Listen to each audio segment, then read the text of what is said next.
different wrinkles. I think their personnel is a little bit different than where Coach Pizzoni's had other places he's been, so they're using their people a little bit differently. Yeah. What is their biggest strength, do you think? Well, I think their biggest strength is the running game. They do a nice job blocking up front. Their back had a lot of yards last week. They got a really good crew of running backs, and Khalil's ability to push the ball down the field in the passing game. They have a lot of explosive plays. Does he throw better this year than he has in the past? I think they're just throwing more with him. I thought the last 2 years he's made some good throws, but they're just throwing more with him, so you can see him make a lot more connections. Are you buying that, or do you anticipate that they'll try to get him running, because he really hasn't taken off like he did last year? It's always part of their offense. Anytime you have a quarterback like that, he can pull the ball in the zone read, or they can have designed perimeter runs with him, or break the pocket with him at any time based on his athletic ability. So, he's like a lot of the dual threat quarterbacks in terms of the types of plays that they run. But he's a very, very explosive athlete that you don't get on the cover of Sports Illustrated unless you're pretty explosive. He ran, I believe, almost 30 times last time versus you guys. Do you have to prepare for that? That could happen? Well, it's always an option. They have the ability to force you to defend 11 on 11 at all times, and he obviously is a threat. You've coached against Noah Mazzoni several times over the years. How has his offense evolved over the years?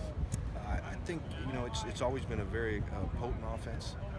I think he uses all the field in the running game and the passing game. He likes to run the ball in between the tackles, and they like a lot of the perimeter runs, and they hit all the areas of the field in the passing game. So there's nuances, there's differences every year, just like there was when he was at UCLA to Texas A&M to now. What was your assessment of Talanoa's first game as a starter? I thought he played well. He,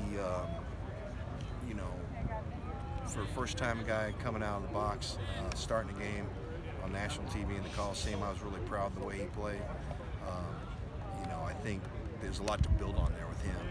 He's a very diligent worker at the game, in the classroom, and studies a lot of tape, and so I was glad to see his work from the classroom and the field translate into the game. But I think, when you look at him on down the road, we'll be glad that he got to play this early in his career. What went into the decision to go with him over, a guy with a little bit more experience in a game where they were going to throw a lot? Yeah, well, he got a full week of practice in that position. I think when you looked at the Texas game, he had been backing up in a different package for a week. Really wasn't involved in a lot of the deep part of the field coverages. So it took him a week to kind of get into the flow of playing more of a safety in the back part of the field. And the Texas game was valuable for him to get those reps in practice, and then a lot of those same coverages and techniques carried over into the Washington State game. So he was able to kind of pick up where he left off and build on that. So I think he's a player that's going to continue to develop and build every week, and the more he plays, he definitely is a guy that's going to get better the more he plays. You saw Elijah Griffin get first-team reps at corner today. Is he a guy you're looking at as being in Well, he's played in all the games at cornerback for us on both sides. So we're taking a look at a lot of the guys out there. Isaac Taylor Stewart took reps. All of our guys took reps at corner. Do you think you're getting enough out of your pass rush right now, or is it just because you were facing off from the state? Well, the Texas game was a function of, the ball was either out quick or they were blocking up with 7. And last week it was more just a function of that he was just getting the ball out before we really could get 3 steps up the field and a lot of catching throws. When we did have time to get to the passer, there was times when I felt like we did beat their protection a little bit and he got rid of the ball. But then there was times we got to do a better job with the 4-man rush. That's something that we're focusing on. We've been focusing on it. We just hope it continues to grow. Do you expect anything to change against Arizona, just with a different kind of offense that you're facing? We just hope we play better. I want to ask you about cornerback play, and what did you see on film? How did you feel coming out of that game?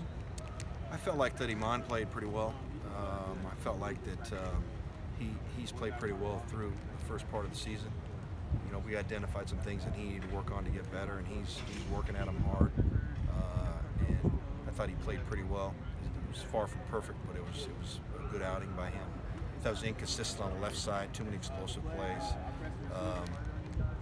We just got to continue to keep working at that left corner position and try to build some continuity there. We don't see you show a lot of emotion, but did that performance make you mad at all? Well, you got to celebrate all victories, so I was happy to get the win, and there were some things that we needed to get cleaned up from that game, and so we made the corrections and moved on. It's a quick turnaround with a different offense. What are you seeing from Elijah right now? I think he's a player that's very instinctive. I think that's why we recruited him, and you saw that in fall camp, and I can see him continue to grow as the season's gone on. I was talking to Porter just now, and he feels like the run defense has improved. There's a lot better communication. You're not allowing as many sort of explosive plays. Do you agree with that assessment? I think it's gotten better. I mean, anytime you can have continuity within your whole defense, is going to be better. And so now that we're trotting a lot of the same guys out there, it helps in all three phases. Porter obviously gets known for his pass rush skills. How's he improved as a run defender over the course of your time around him? Oh, he's learned how to strike a lot better as a 5 technique, a 7 technique, and a 9 technique, which is either on the tackle, inside a tight end, or outside a tight end. His ability to strike in a gap and then shed the blocker and attack the back. We call it lock out on the blocker, shed it, peek and then shed. And I think he's done a really nice job of that, and he'll continue to do that. We just got to keep him out there. Hufanga had to be thrown in, kind of by necessity to an extent. Has he surprised you at all with how he's responded to that? A little bit. He's had, if he gets a full weeks of practice in one position, he's a guy that very rarely you have to tell him something twice.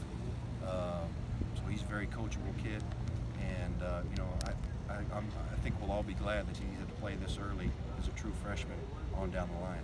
So he's gaining some valuable experience, and he wasn't 100%. There was a lot of guys that weren't 100% in that game, but there was enough positives where there's some outlook there for to build on. You guys have nearly 30, I think, pass breakups, but not an interception yet. Right. What do you make of that ratio? Well, believe me, we talk about it a lot, and we're trying too hard. We stay out here, we throw balls, we talk about location of ball, location of reading the quarterback, location of receiver, and location down the field between the defensive player and the receiver. So we just got to keep working it. I think a lot of times over my career, the turnovers kind of come in bunches, and so hopefully, sometime soon that will start falling in our favor. But it's definitely something that we're not happy about, and with the fumbles either. We haven't caused enough turnovers. Cool.